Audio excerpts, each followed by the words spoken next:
مالك يوم الدين إياك نعبد وإياك نستعين اهدنا الصراط المستقيم صراط الذين أنعمت عليهم غير المغضوب عليهم ولا الضالين اغفر لنا آمين. السلام عليكم ورحمة الله وبركاته.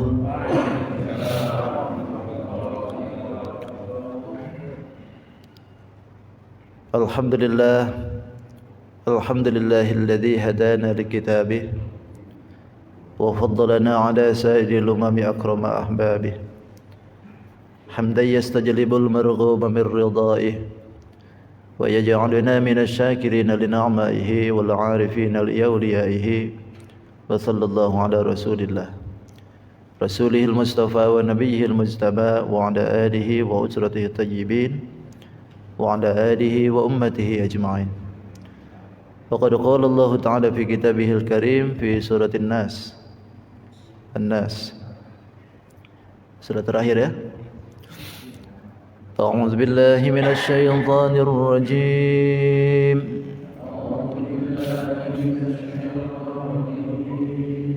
Bismillahirrahmanirrahim.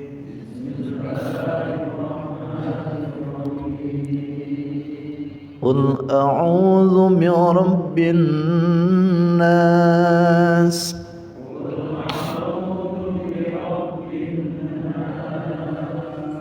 malikin nas ilahin nas min syarril waswasil khannas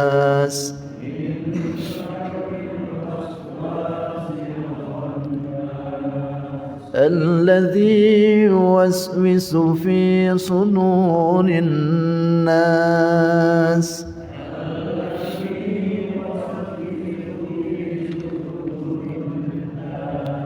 من الجنة والناس.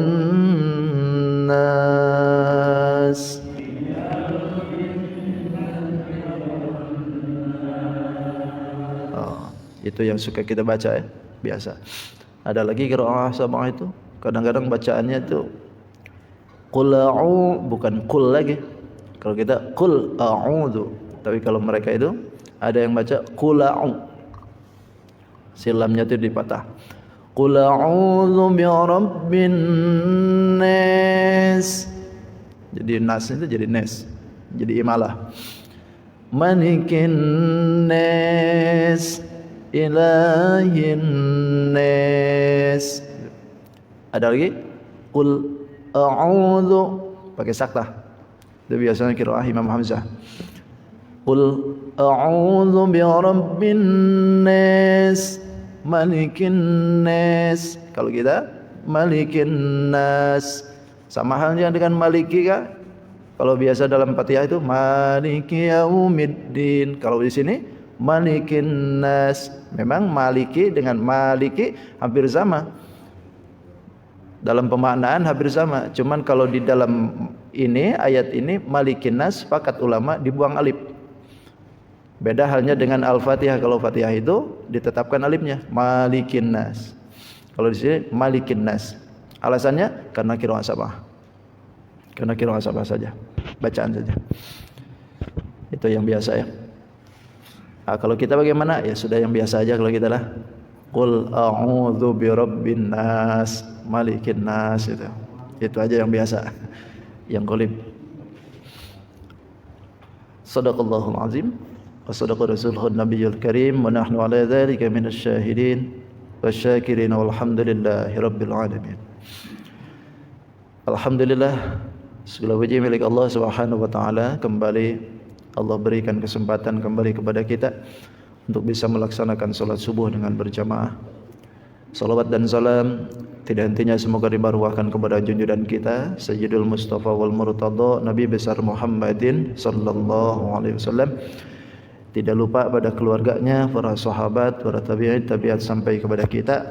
Yang mudahan kita pun khususnya yang berkumpul di tempat ini nanti di yaumil qiyamah senantiasa diaku sebagai umatnya. Amin ya rabbal alamin. Hadirin wal hadirat rahimakumullah, menjelaskan tentang surat An-Nas sebagaimana yang dipaparkan di minggu yang lalu, bahwa surat An-Nas dengan surat Al-Falaq ini ibarat surat adik kakak itu, diturunkannya bareng, Al-Falaq dulu lalu An-Nas.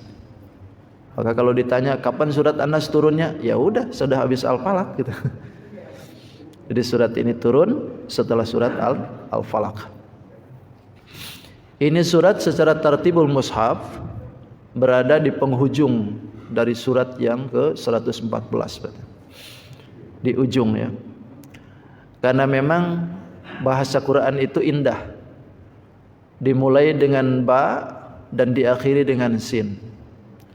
Bismillahirrahmanirrahim, dan diakhiri dengan sin, minal jinnati wan nasi.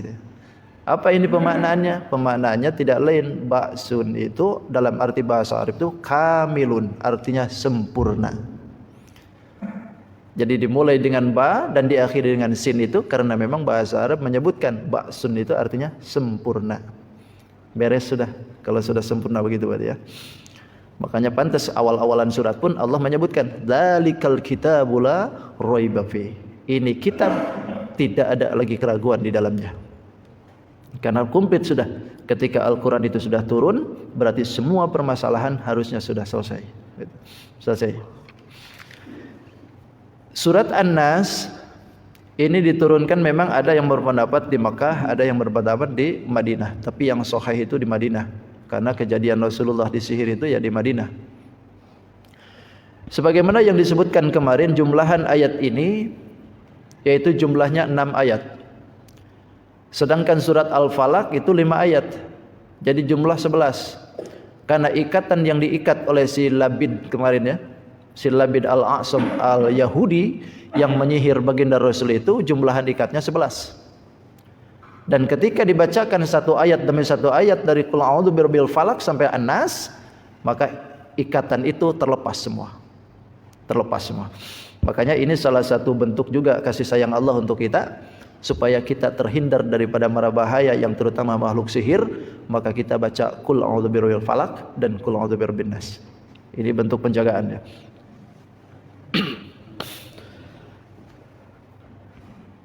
Bismillahirrahmanirrahim, kata Allah, Qul, katakan ya Muhammad, a'udzu birabbin nas, aku minta perlindungan birabbin nas, dengan yang memelihara manusia, atau bisa yang mendidik manusia, atau bisa pula yang menciptakan manusia, atau bisa juga yang memiliki manusia. Bisa, karena kalimat Rabbi. Malikin nas, rajanya manusia. Ilahin nas, Tuhannya manusia. Min syarril waswasil khannas, dari kejelekannya bisikan khannas itu syaitan gitu. Al khannas yang tersembunyi. Alladzi yuwaswisu fi sudurin nas, yang membisikkan jahat fi sudurin nas, di hati manusia. Minal jinnati wan nas, dari golongan jin dan juga manusia.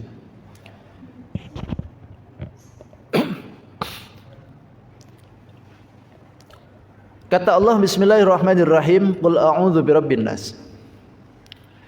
Dimulai lagi dengan kalimat Qul, berarti ini membentuk kepada baginda Rasul supaya dibaca. Artinya perintahan yang khusus untuk Rasulullah pada waktu itu. Akan tetapi, kalaupun ini ayat ini diturunkan kepada Rasulullah, akan tetapi tidak menutup untuk kita juga gitu. Karena awamil Qur'ani nawahihi la tukhtasu fardan duna fardin. Perintahan ataupun larangan yang ada di dalam Al-Qur'an itu tidak terkhusus untuk individu saja. Ketika ada perintahan dan larangan, itu sifatnya berarti tidak hanya individu. Makanya ketika ini dikhususkan untuk Rasulullah dibaca, tapi kalaupun kita yang baca, sama saja nanti dapat juga tuh barokahnya. Jadi kalau kita seandainya kena sihir, baca ini, kena juga nanti insya Allah barokah daripada surat ini. Bukan hanya baginda Rasulullah saja gitu. Karena perintahan ini berupa umumnya yang diambil. Jadi jumlahan ayat 11 ya. Qul a'udzu birabbin nas. Katakan ya Muhammad, aku minta perlindungan birabbin nas, dengan pemiliknya manusia. Atau bisa jadi pemeliharanya manusia. Bisa jadi jula, bisa jadi yang memiliki manusia. Kalimat an-nas disebut khusus oleh Allah. Sampai berapa kali itu? Birabbin nas, malikin nas, ilahin nas, gitu ya. Minal jinnati wan nas. 4 kali Allah sebutin itu manusia. Apa ini tujuannya? Tidak lain adalah tasyrifan lahum, karena Allah memberikan kemuliaan bagi manusia. Allah berikan khusus untuk kita nih. Diberikan oleh Allah kita nih kemuliaan. Di mana letak kemuliaannya? Ya tentu banyak ya. Salah satu bentuk kemuliaan yang diberikan oleh Allah tuh, sadar atau tidak, akhdama lahum malaikah. Malaikat ini menghadami kita. Malaikat ini meladeni kita sebetulnya. Itu bentuk kemuliaan yang diberikan oleh Allah kepada kita tuh. Bukankah kita ini, kata Rasulullah, mempunyai pergelangan itu, buku-buku ini berapa dalam satu tubuh tuh? Jumlahnya berapa? 360. 360 persendian yang diberikan oleh Allah. Kata ulama, 360 persendian itu satu demi satunya itu ditaruh malaikat. Ditaruh oleh Allah satu malaikat untuk menggerakkan semua itu. Jadi tek gitu kan. Itu adalah malaikat diberikan oleh Allah kepada kita nih, menghadami kita. Cuman kitanya ya kada sadar perasaan kita nih, kitanya yang bergerak. Bukankah gerak langkah kita, diam kita pun itu semua adalah ketentuan Allah? Malaikat diberikan oleh Allah Subhanahu wa taala untuk menghadami kita. Makanya jangan heran kalau seandainya ketika ada orang yang meninggal, itu di dalam kitab Tamyi'ul Tiqyan itu disebutkan bahwa ketika meninggal itu kan dari bawah tuh. Diambil ruhnya itu dari kaki tuh. Maka ketika orang mau meninggal biasanya dipegang kakinya dulu. Kalau sudah dingin, naik ke atas. Wah, sudah dingin semua nih. Wah, kalau sudah dingin semua berarti sudah innalillahi sudah gitu. Tinggal nanti liatin mulutnya kan. Masih ada enggak napas gitu. Nah, itu dari bawah. Nah, ini malaikat dari bawah ini pamit nah. Ini percaya enggak? Kalaupun enggak percaya nanti aja liatin. Ini keterangan ya. Jadi kalau malaikat itu nyabut nyawa kita mau meninggal nah. Dari kaki sini malaikat itu pamit ke malaikat ini. Kata malaikat sini itu, aku sudah sudah selesai sampai sini. Sekarang tinggal tugasmu. Dari sini malaikat pergi. Lanjut lagi malaikat yang ke sini, naik ke sini. Kata malaikat yang di mata kaki, aku nih tugasku sudah selesai sampai hari ini. Kini giliranmu tugas ke sana. Ini pergi. Lalu ini lagi naik ke atas. Terus dan begitu terus.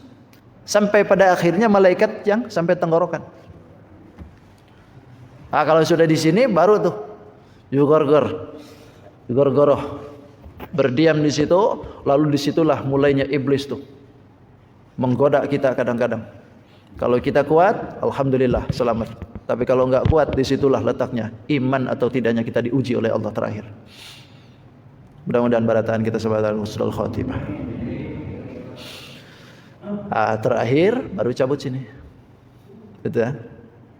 Itu kalau ada orang yang mau meninggal, liatin coba embun-embunan itu. Itu kayak gitu. Kayak naik itu rambutnya itu naik. Nah, itu bagian terakhir. Maka awalnya masuk ruh dari sini dan akhirnya pun dari sini juga. Gitu. Nah, itu malaikat itu semuaan menghadami kita. Rahadam. Makanya baginda Rasul menyebutkan bahwasanya ketika kita ini diberikan persendian 360 persendian, maka sedekahlah tiap hari dengan persendian itu.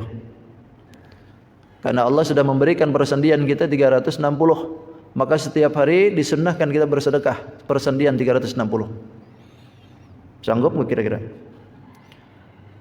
Satu persendian 1000 perak kali 360 berarti 360.000 sehari.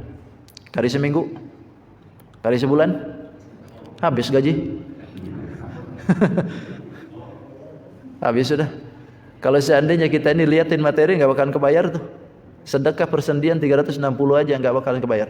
Tapi Rasulullah memberikan jalan, kata Rasulullah, andaikan kau tidak bisa, maka cukup salat duha 2 rakaat, maka seolah-olah sudah sedekah persendian 360. 2 rakaat aja salat duha. 2 rakaat salat duha itu mewakili sedekah kita 360 persendian. Bayangkan kalau nggak pernah salat duha, berarti bakhil hidupnya. Itu. Kenapa harus sedekahin? Bersyukur kita nih. Coba andaikan Allah Subhanahu wa taala memberikan telunjuk. Malaikat di sini dan bersendian. Andaikan malaikat nggak mau kembali, begini aja. Nggak bisa dilipat. 1 biji aja telunjuk kita nggak bisa dilipat, bermasalah kita. Apalagi 5-5-nya. Nggak bisa balik.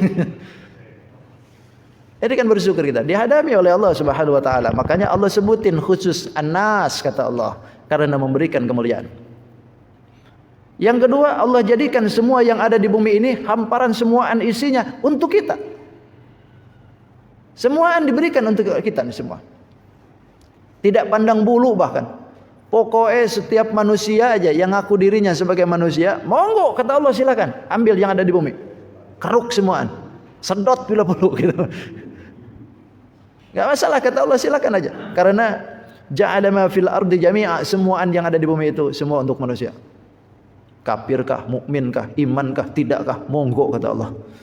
Bahkan kadang-kadang lebih banyak yang tidak iman, kadang-kadang yang mengambil keuntungan itu daripada yang iman gitu. Tapi Allah enggak marah, silakan aja kata Allah. Bahkan wa amaddakum bil aqli wal ilm. Allah melengkapi kita dengan keilmuan dan juga akal. Allah lengkapi lagi kita dengan ilmu, Allah lengkapi lagi dengan akal. Itu bentuk kemuliaan manusia. Makanya kan di dalam Al-Quran itu ada yang namanya bashar, ada yang namanya insan, ada yang namanya anas gitu. Dalam manusia itu sama maknanya, pemaknaannya manusia-manusia juga. Tapi kalau dilihat secara makna memang sama, tapi karakternya beda. Kalau kalimat al-bashar atau bisa disebut juga bisyarah itu kalau al-mubasyarah. Kalau mubasyarah itu biasanya bertemu kulit. Disebutkan al-bashar. Kenapa? Lantaran kata al-bashar itu biasanya tertuju kepada kulit muka atau kulit luar. Karena kita ini lebih nampak kulit luarnya daripada bulunya, maka disebutlah kita bashar. Lain halnya kalau binatang kan. Kalau binatang lebih nampak bulunya daripada kulit muka. Coba andaikan kita dibalik begitu. Bulunya lebih banyak, kulitnya di dalam. Bahaya kita. Ada adwamah, kalau adwamah itu kulit dalam. Kalau bashar kulit luar. Nah, ini kalimat bashar dipakai memang di dalam Al-Qur'anul Karim. Bahkan al-bashar ini ditemukan di dalam Al-Qur'an ini banyak sebetulnya. Akan tetapi kalimat al-bashar itu ibaratnya manusia tapi belum produktif. Makan iya, minum iya, jalan-jalan iya, cuman kada guna, gak ada manfaatnya gitu. Cuman manusianya aja iya. Jadi ibaratnya wujuduhu ka'adamuhu ini. Jadi wujudnya itu kayak seolah tidak ada, karena gak ada manfaat. Hidup memang, makan iya, minum iya, tapi gak ada manfaat. Mikir enggak gitu. Ngajar enggak.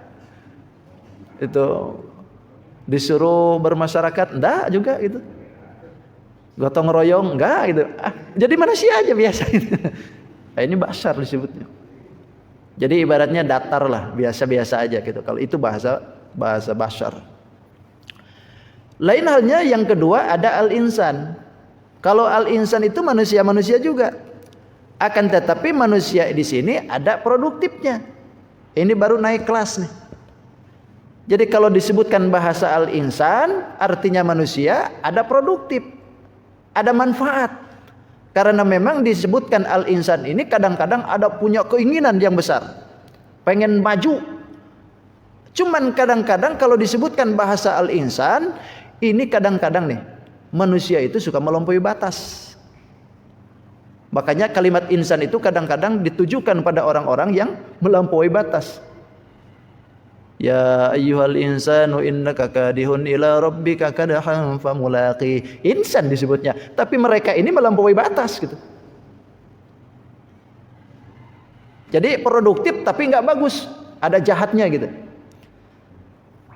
Nah yang bagus itu kalimat Anas. Anas ini manusia juga. Di samping dia produktif, manfaat, juga Anas ini orangnya supel, orangnya ramah, orangnya baik. Ini Anas disebutnya. Cuman Anas kadang-kadang di dalam Al-Quran sering digabungkan dengan al-jin. Itu minal jinnati wan nas, kan begitu.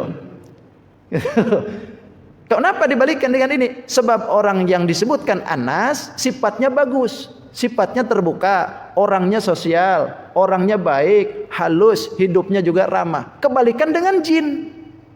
Kalau jin itu kebalikan dari Anas sifatnya. Karena jin itu kan artinya tertutup, sifatnya mengerikan. Jadi kalau ada manusia itu seperti itu, sifatnya kecut, sifatnya kurang ajar, sifatnya benci, sifatnya mungkin menjadikan orang lain terluka, ini bukan manusia, berarti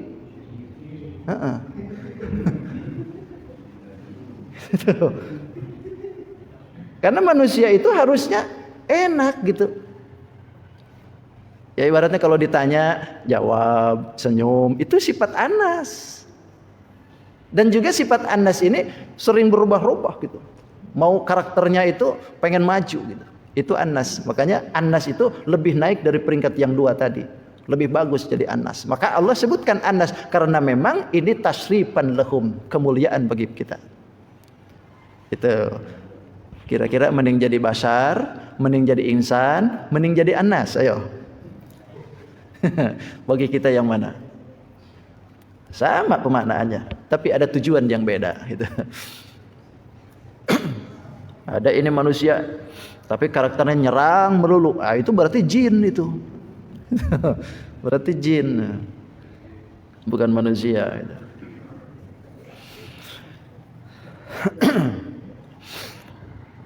Bahkan Allah menugasi kita dengan tugas gitu ya, sebagai manusia. Pelengkap dari kemuliaan itu Allah tugasi kita. Tugasnya apa? Tugasnya ibadah. Wa ma khalaqtul jinna wal insa illa liya'budun. Tuh, jin manusia tuh didampingi terus gitu. Kalau ada manusia selalu didampingi dengan jin karena memang karakternya bertolak belakang gitu.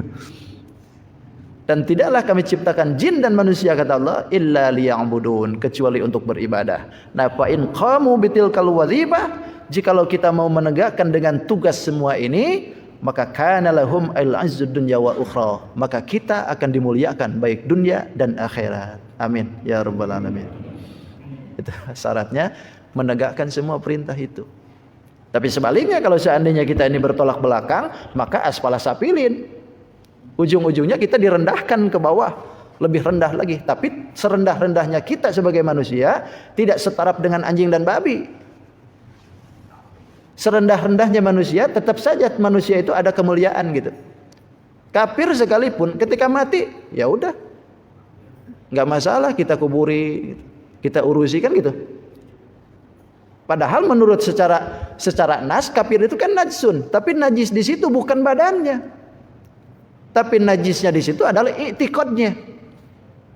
Kalau badannya ya suci karena memang bashar, manusia, diberikan kemuliaan oleh Allah.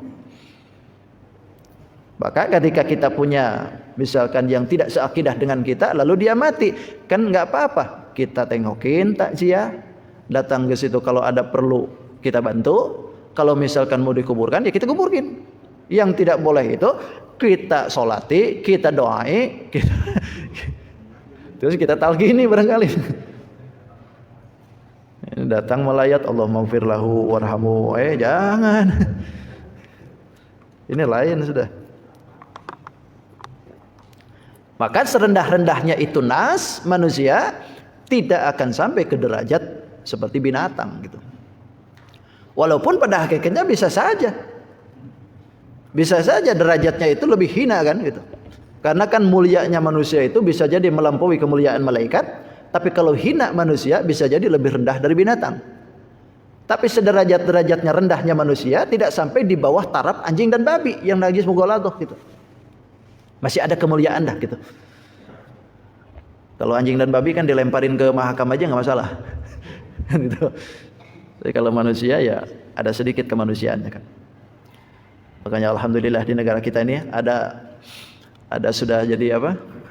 Jadi dipatri oleh negara kemanusiaan yang adil dan beradab. Alhamdulillah masih ada motonya juga. Walaupun manusianya kadang-kadang kemanusiaan yang tidak adil dan sedikit biadab. Kadang-kadang bisa jadi terjadi seperti itu. Harusnya orang kelabakan di bawah disantuni, ini malah dikorup santuninya. Kan tidak adil itu. Masa ada kamera. Santai bro.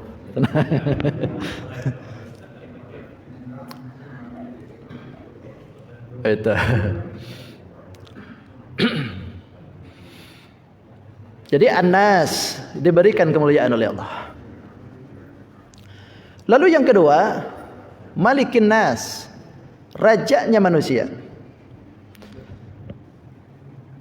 Wa ma'nal mulkun al-mutasarrifu fihim bi anwa'il mutasarrifati min i'zajin wa idlalin wa igha'in wa ighna'in wa ifqarin. Makna daripada mulkun itu yang mengolahkan semua aktivitas yang ada di kita sebetulnya semua. Yang namanya raja kan bisa saja berperilaku memuliakan, bisa menghinakan, ya, menjadikan kaya, oke, menjadikan miskin pun juga nggak masalah. Itu kan mulkun tuh.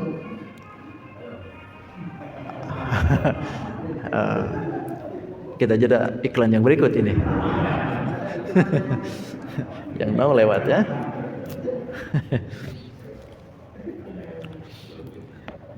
Aduh, awas hilang konsentrasi ini ulun nih.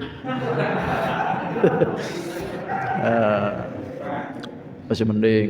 Ini kan di luar. Kadang-kadang ada lagi ngimamin Pak di belakang. Titrit. Aduh,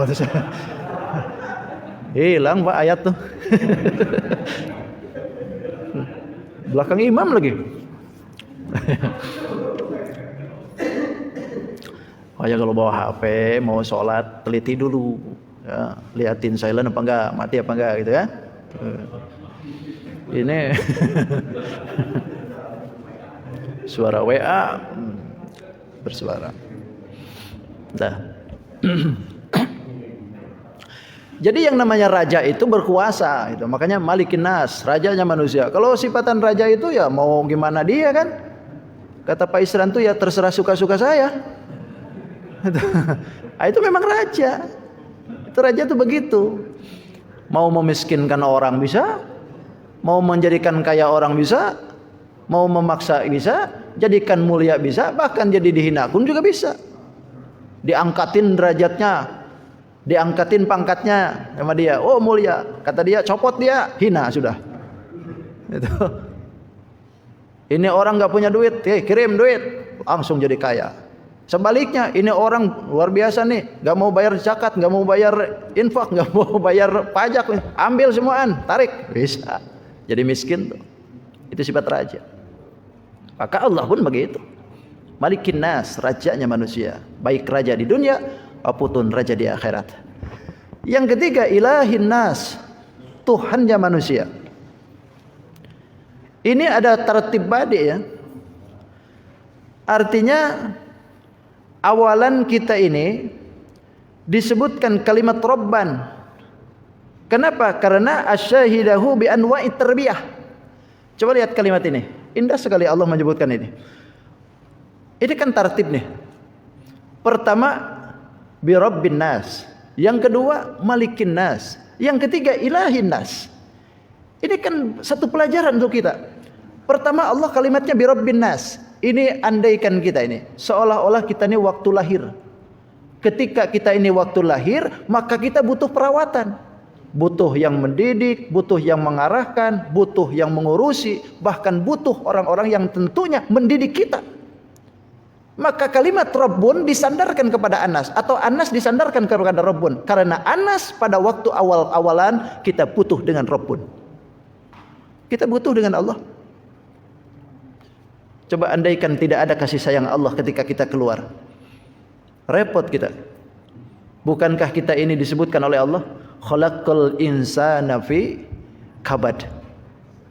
Kita ini diciptakan oleh Allah Subhanahu wa taala fi kabad, dalam keadaan susah payah. Susah payah di mana? Ketika di alam rahim, ketika di alam perut ibu kita ini nggak pernah mikir minum makan, karena sudah dijamin oleh Allah Subhanahu wa taala lewat ibu kita. Lewat mana? Udahnya. Kan lewat sini kan? Masuknya makanan dan minuman dia untuk kita tuh. Tapi begitu keluar diputus. Coba, ada yang nggak diputus? Gak ada. Semuaan diputus oleh Allah. Itulah awal kita fi kabad. Kesusahan pertama diberikan oleh Allah. Sudah. Diputuskan oleh Allah. Setelah diputuskan itu lubang makanan dan minuman untuk kita, lalu kita dari mana? Andaikan tidak diberikan kasih sayang oleh Allah untuk ibu kita, siapa yang akan kasih makan kita? Bahkan orang tua pun juga misalkan tidak ada, Allah ketuk kasih sayang dengan mereka yang ada di sekitarnya. Bisa jadi saudaranya, bisa jadi tetangganya, bisa jadi orang lain, bahkan bisa jadi. Itu bentuk daripada kasih sayang Allah. Ketika pertama kali dikasih oleh Allah kesusahan, kita diganti dengan yang lain. Okay. Lalu yang kedua, ketika awal-awalan kita keluar, kesusahan tumbuh gigi.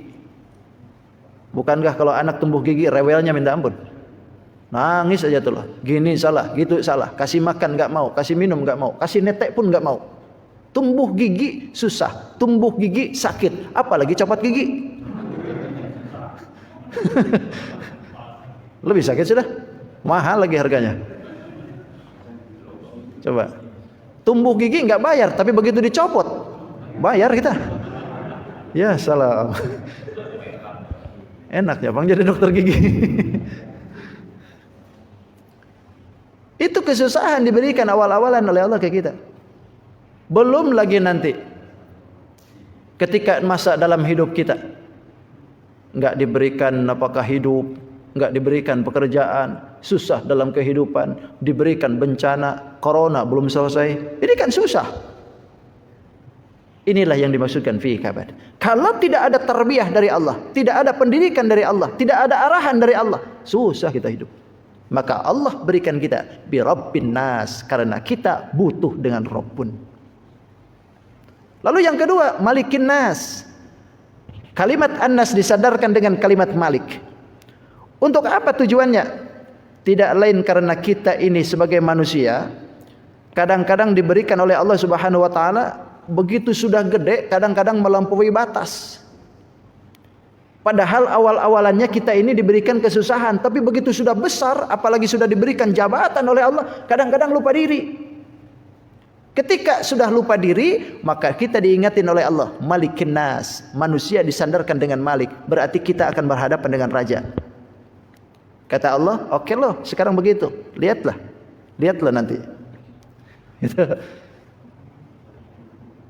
Makanya ini memberikan pelajaran kepada kita, bahwa kita setelah mau berfikir karena kita dijadikan oleh Allah sebagai Nas, lalu kita ini ditarbiyahi oleh Allah, dididik oleh Allah, diarahkan oleh Allah, maka ketika sudah hidup hati-hati, karena kita ada Malik. Oke lah kita tidak terlihat orang lain, tapi Allah lihat. Semua yang ada di sekitar kita itu semuaan melihat kita, bahkan akan menjadi saksi semuaan kan. Al-yawma nakhtimu ala afwahihim wa tukallimuna aydihim wa tashhadu arjuluhum bima kanu yaksibun. Di yaumil akhir memang ini mulut dikunci oleh Allah Subhanahu wa taala. Akan tetapi kata Allah, wa tukallimuna aydihim, tangan berbicara, wa tashhadu arjuluhum, dan kaki akan menjadi saksi, bima kanu yaksibun, dengan apa yang kalian lakukan. Tangan bicara, kaki menjadi saksi, mulut dikunci. Coba, kenapa mulut tidak dibuka oleh Allah di yaumil kiamah? Lantaran mulut ini suka bohong, suka payah itu mulutnya. Padahal lisan ini tidak bertulang gitu, lincahnya luar biasa. Untung Allah jadikan lisan itu satu. Allah jadikan mata dua, telinga dua, tapi lisan satu. Untungnya lisan cuma satu. Coba andaikan lisan dua. Satu aja kada terkontrol kita. Apalagi diberikan dua oleh Allah ya.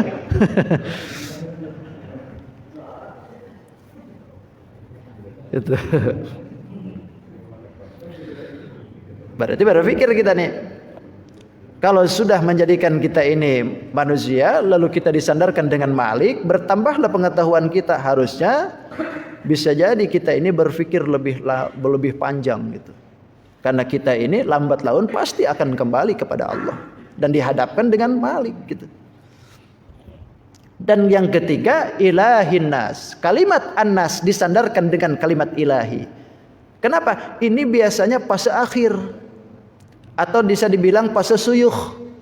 Kalau tadi fase anak-anak, kemudian fasenya Malik itu biasanya masa jaya-jaya, lagi kuat-kuatnya kita, pemuda barangkali. Tapi begitu sudah ilahin nas, ini masa fase suyuh, pensiun sudah. Kalau sudah mau pensiun, ini mau kemana lagi?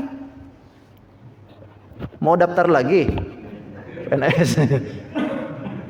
Itu. Karena memang biasanya sebagai manusia, jikalau usia sudah suyuh, sudah kai-kai, itu biasanya paling banyak kembali duluan ke Allah. Maka kalimat ilahin nas disandarkan terakhir, karena orang nas yang disandarkan dengan ilah itu biasanya cepat kembali kepada Allah Subhanahu wa taala. Tapi tidak menutup kemungkinan, Bang. Yang muda pun bisa lebih dulu. Itu. Bukan berarti ya, bukan berarti yang tua-tua akan cepat gitu, enggak juga. Tapi biasanya kan begitu. Banyak contoh. Tapi tidak menutup kemungkinan, ibarat bulan Ramadan itu biasanya yang diturunkan ke lapak itu yang muda apa yang tua? Kalau bulan Ramadan banyak yang muda diturunkan.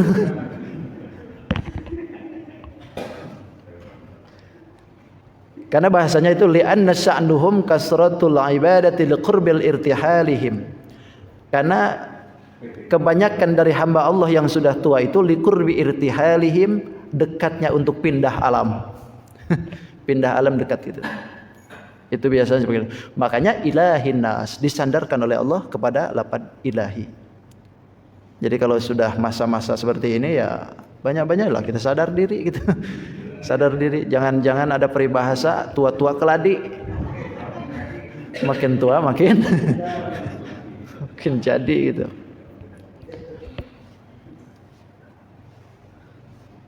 Itu masyaallah. Ya ini pas lah. Ini nggak bakalan bisa dibungkiri karena fase kita semua seperti ini pasti. Karena memang kita disebutkan seperti Allah memang seperti itu. Tobakon an tobak gitu kan. Kita ini diciptakan oleh Allah tuh dalam keadaan tingkat demi tingkat, halan ba'da halin, tingkah demi tingkah, selalu pasti begitu. Enggak mungkin kita anak-anak terus. Kalau beres sudah anak-anak pasti jadi remaja. Remaja pun enggak bakalan jadi abadi, pasti jadi pemuda. Pemuda pun enggak bakalan jadi abadi, pasti jadi tua. Dan sudah tua pun enggak bakalan abadi, pasti jadi mayit gitu. Kemudian bereskan. Min syarril waswasil khannas, minta perlindungan dari kejelekan bisikan setan. Al khannas, yang bersembunyi. Kita diberikan oleh Allah Subhanahu wa taala jalan ya untuk minta perlindungan dari bisikan setan. Karena memang setan ini kelakuannya berbisik gitu. Berbisik memang. Bahkan tersembunyi lagi. Karena begitu ini. Bahkan disebutkan lagi alladzi yuwaswisu fi sudurin nas, yang membisikkan jahatnya itu di hatinya manusia. Ini kan lebih bahaya nih. Kalau bisikin lewat telinga ya mungkin kita bisa ditampaskan gitu. Tapi kalau yang dibisikinnya dari hati, nggak tahu kita. Makanya di dalam bisikan hati itu memang khawatir itu ada 4 sebetulnya. Ada khawatir rohmaniyun, ada khawatir malikiyun, ada yang disebutkan khawatir syaitaniyun, Ada lagi yang disebutkan khawatirnya itu apa lagi ya? Ada yang tahu nggak? Lupa lagi nih. Sebentar. Allahumma shalli ala sayyidina Muhammad. Oh iya. Ada khawatir rohmaniyun, ada khawatir malikiyun, ada khawatir nafsiyun. Yang keempat ada khawatir syaitaniyun. 4, getaran dalam hati itu. Yang disebut dengan khawatir rohmaniyun, ini suatu getaran yang ada di dalam hati yang mendorong akan ketaatan. Ini disebutnya getaran rohmaniyun, bahasa ruhani itu. Ada yang kedua, ada getaran milkiyun, ma yalzamu ta'atan la bi'ainiha. Ada getaran untuk mendorong kita ketaatan, tapi nya enggak sungguh-sungguh. Ada sebetulnya pengen berbuat baik tuh, tapi nya enggak jadi gitu. Sekedar pengen aja gitu. Nanti kalau sudah pensiun pengen, nanti kalau sudah istirahat pengen, segala pengen gitu. Tapi nya enggak jadi. Itu getaran bagus sebetulnya, cuman enggak didorong langsung gitu. Yang kedua, yang ketiga ada getaran nafsiyun ma yalzamu maksiatin bi'ainiha. Getaran dalam hati, dorongan pengen maksiat. Bener lagi maksiatnya nih. Beneran gitu. Waduh, manteng tenan gitu pikiran tuh. Ini dorongan nafsiyun itu. Ada yang keempat, dorongan syaitaniyun. Getaran sama dengan hati yang tadi, mendorong kepada maksiat, tapinya kita enggak jadi. Kalau dorongan nafsu dilakoni gitu, begitu ada gitu tuh, udah oke gitu. Pengen mabok, beli minuman, mabok langsung gitu. Itu beli tuak, minum sendiri. Pokoknya apa-apalah pokoknya. Bentuk minumannya mau tuak kayak brandy kayak sampagen kayak blogon martini vodka menson katai bir cimeng gitu. Kan pernah ceramah di BNN. Heroin kah, kokain, adam, lop-lop, triple X, sabu-sabu, gembling, topi miring, intisari, lempok. Mau melakukan perbuatan itu langsung itu dilakoni. Nah, ini getaran nafsiyah sebetulnya, nafsu. Loh, kok setan di mana? Setan itu sebetulnya satu kali aja menggoda kita tuh. Setan itu mendorong kita supaya berbuat maksiat itu satu kali. Kedua kalinya nafsu. Kenapa setan tidak mau 2 kali? Lantaran setan 1 kali saja kalau sudah terlena dengan ketentuan setan itu, maka setan takut dengan Allah. Kabur dia. 1 kali menyesatkan orang, lalu orang tersesat. Setan gede tuh siksanya nanti. Lalu 2 kali misalkan menyesatkan kembali. Wow, lebih besar lagi, setan gak mau. 1 kali aja setan sudah tahu siksaannya gimana. Makanya ketika ada orang berbuat maksiat kedua kali, yang ketiga kali, keempat kali dan sebagainya, itu sebetulnya nafsunya. Sudah lulus didikan setan tuh. Gitu. Sudah berkembang sudah, kata setan, udah aku pensiun aja sudah. Makanya setan itu banyak yang pensiun dini. Kenapa setan pensiun dini? Karena manusia sudah lebih daripada watak setan. Gitu. Makanya setan udah aku istirahat aja sudah. Coba dikit-dikit sekarang manusia itu nyalahin setan. Kenapa pian hamil di luar nikah? Itu pang kesambat setan. Kata setan, aku nggak tahu menau. Ikut aja keadaan. Itu setan selalu disalahkan sekarang. Kata setan, aku nih nggak mau disalahin lagi sudah pensiun. Nah, makanya getaran yang keempat ini adalah Syaitoniun, getaran untuk merujuk kepada maksiat, tapi tidak dilakoni gitu. Setan itu hanya getarin aja. Bahkan disebutkan fi sudurina, setan itu selalu membisikkan jahatnya di hati manusia ya. Sudur itu kan dada itu. Tapi yang dimaksud adalah hati maksudnya. Setan itu kata Imam Qatadah, dia itu bercokol sebetulnya di hati itu, di cangkoknya itu. Di cangkoknya itu hati itu dipegang sama dia. Lalu tiap saat, tiap detik dibisikin tuh hati itu. Tapi kalau seandainya kita ini berzikir dengan Allah, ingat dengan Allah, ngucapin apa saja, Allah kah atau Allahu Akbar, Subhanallah, apa aja yang mengingatkan kita dengan Allah, maka setan lari. Sembunyi, khannas itu disebutnya. Ketika kita lupa, balik lagi, zikir lagi, lompat lagi. Gitu aja kelakuan setan tuh. Makanya Rasulullah ketika mau Isra Mi'raj dibelek kan, dikeluarkan hatinya, dikeluarkan tuh. Apa yang dikeluarkan? Tidak lain adalah tempat syaitoniyun itu. Tidak ada tempat di diri Rasulullah setan. Kalau Rasul dibelek, tempat setan dikeluarkan. Loh kalau kita sekali dibelek paling dioperasi kita nih. Itu pun bukan mengeluarkan setan kita nih.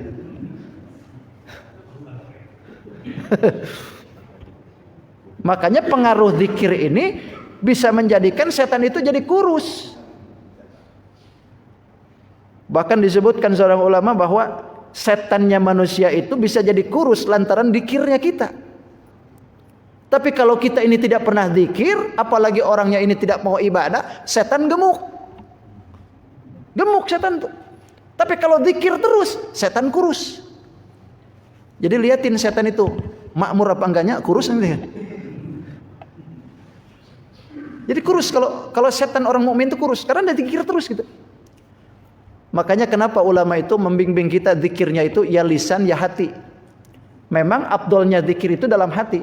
Akan tetapi zikir lisan pun jangan dilupakan. Karena zikir lisan pun bisa jadi ketika hati ini lalai, zikir lisan bisa bicara. Paling tidak zikir lisan bisa mengingatkan hati. Seperti kita mau sholat kan, usolli fardhu subhi. Kalimat usolli yang kita lontarkan kan nilainya sunnah. Sedangkan niat itu hanya di dalam hati. Ketika Allahu Akbar niat ada di dalam hati, itu nilainya yang wajib. Tapi kenapa harus dilontarkan kalimat usolli? Sebab kalimat usolli membimbing hati. Siapa tahu begitu Allahu Akbar hati lagi lalai, lagi melayang gitu. Karena kadang-kadang terjadi begitu Allahu Akbar mikir ini sholat duhur apa asar. Kan ada macam begitu. Kadang-kadang ada juga yang nyebutin sholat duhur padahal dia sholat asar. Usolli fardhu duhri ya Allahu Akbar. Pak, salat asar Pak ini. Oh iya kan. Jadi itu untuk membimbing hati supaya hati ini tidak lalai, maka dibimbinglah dengan lisan. Maka al-arif billah, orang yang ahli ma'rifat itu menyebutkan maka dzikrul lisan ka khadziz zunada fa idza taqarrara asaba. Zikir lisan itu seperti gelas.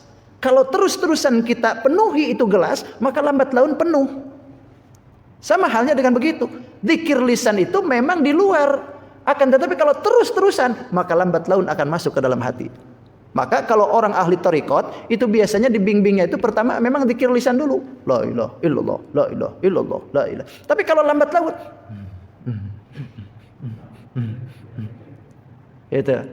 itu bagian dari tarbiyah mursyidnya seorang ahli thariqah. Lisan dulu pertama supaya orang ini membiasakan lisannya berzikir ke Allah. Itu jangan dihempaskan dulu. Zikir lisan enggak ada efek. Yang terpenting hatinya. Luar biasa. Enggak juga sebetulnya. Zikir lisan pun juga bermanfaat. Karena diibaratkan gelas tadi. Sering kita menembak itu ilmu, masukkan itu ke gelas, airnya pasti lambat laun akan penuh. Gitu. Dan jangan bosan gitu, jangan bosan. Bahkan wala yatrukul insanu dzikrul lisan. Janganlah seorang manusia itu meninggalkan zikir lisan kata. Idza wujidal ghaflah wal waswasatu fi qalbi bal yuksiru dzikra wa yudimu fa alaihi falyataqadu bi qalbihi bi yatanawwaru. Kata ulama, janganlah kita ini meninggalkan zikir lisan karena bisa jadi ketika kita menemukan akan satu hal yang melalaikan kita dari berzikir, maka zikir lisan inilah yang akan mengetuk hati. Yang lambat laun hati itu akan menjadi sinar gitu. Zikir lisan gitu. Makanya kita habis sholat ya, subhanallah, subhanallah, subhanallah. Gak apa-apa, silakan saja. Itu. Kan ada yang menyebutkan, gak usah katanya habis sholat, gak usah zikir lagi. Ngapain kan kita habis sholat? Sholat itu kan doa, ngapain zikir lagi? Iya, bagus saja. Cuman itu kalimatul haq bi rodatil batil. Kalimatnya benar, tapi tujuannya salah. Kenapa? Lantaran orang berzikir habis sholat pun itu nilainya ada sunnah. Sekarang tidak bolehkan.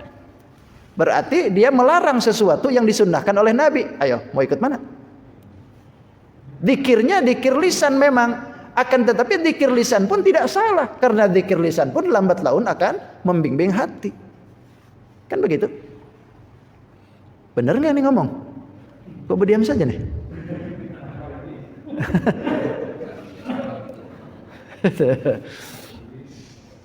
Jadi jangan disalahkan ya, jangan disalahkan. Bagus saja bang. Ini orang kadang-kadang baca istighfar aja nggak boleh. Mau adzan baca istighfar nggak boleh. Bingung kita nih kalau nggak boleh semuaan. Kita nih kalau beragama berasaskan seperti itu, mentok pikiran, kaku. Agama itu nggak kaku. Yassiru wa la tu'assiru kata Rasul. Permudah, jangan dipersulit. Ini orang mau adzan, mau iqamat baca istighfar, nggak usah dilarang, biarkan aja nggak masalah. Lo nggak ada zaman nabinya. Emang pian pernah hidup di zaman nabi? Kan enggak. Gitu. Sampai ada Pak yang nggak mau tuh. Saya habis pengajian waktu itu, ingat sudah, habis pengajian, lalu ikut sholat ke musola. Karena jamaah ini menginginkan kita di musola, ya sudah turun aja ke musola, turun. Begitu sudah datang ke musola, nggak ada yang adzan, akhirnya jamaah kita yang adzan. Begitu mau iqamat juga ya jamaah kita kan harusnya gitu. Begitu sudah mau iqamat biasa, astagfirullahaladzim min kulli dzambin adzim. La yaghfirun dzunuba illa rabbul alamin. Baru satu kali ada kai-kai dari belakang. Pak, langsung aja. Qomat aja langsung. Kada usah baca istighfar katanya. Qomat aja langsung. Saya kaget liatin macam begitu.